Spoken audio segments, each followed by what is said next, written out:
почитуван председателе, почитувани колеги, се повикувам на член 77 став 2 и предлагам точка број 13 од предложениот дневен ред да биде точка број 9 и ќе објаснам зошто. Тоа е предлог на закон за изменување и дополнување на Законот за национална инфраструктура на просторните податоци на Република Македонија. Всушност,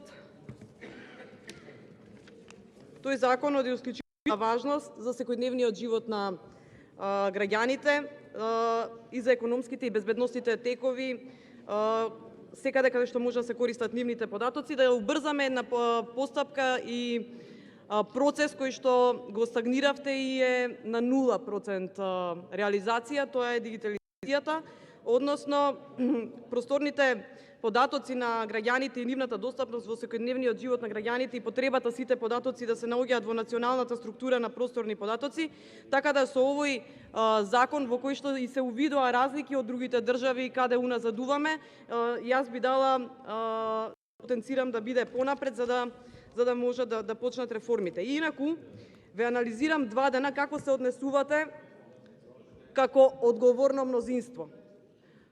Вие од стабилново мнозинство кое 2 дена кубурите со кворум и не само што немате кворум на седници на комисии, немате ниту на пленарни седници. Вие кои што се смеете хистерични, знаете кој се смее хистерично? Кој што е во длабок страв. Смрзнати сте од страв, затоа што знаете дека брзо ќе има избори. А во вашиот хаос ниту вие не се снаоѓате. И затоа ве разбирам зашто сте нервозни, бидејќи знаете дека ќе има брзо избори, а мора да има избори. Затоа што 92% од граѓаните немаат доверба во судството, затоа што извештајот на народниот правобранител е сериозен показател дека се потребни избори веднаш и најголем број претставки од граѓаните до народниот правобранител се во правосудството. Замислете, втора по претставки област е областа на детските права, трета е за потрошувачките права, која што верувам дека за 2022 година, кога ќе го разгледуваме извештајот, ќе биде најверојатно прва по ред, бидејќи имаме кршење на човекови права буквално во сите области. Избори треба веднаш да има во име на манипулациите и малверзациите што се прават со јавните набавки. Сведоци сме, читаме и денеска како ред се редат мале и нека се редат, како се апсат ваши функционери.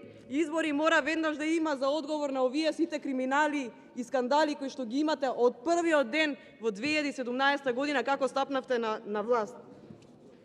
Избори мора да има поради правосудството и фундаменталните права, во име на сите скандали и корупција кои што се случува во државата, заради амбисот во кој што ја фрливте државата, во име на достоинството на собранието кое што повеќе личи на звезда гранда одошто на собрание. Колку сте одговорни всушност, покажувате со вашето смеење на дневен ред, што е нешто што е техничка работа, ама на крај кој се смее, најсладко се смее. Благодарам. Благодарам. Предлогот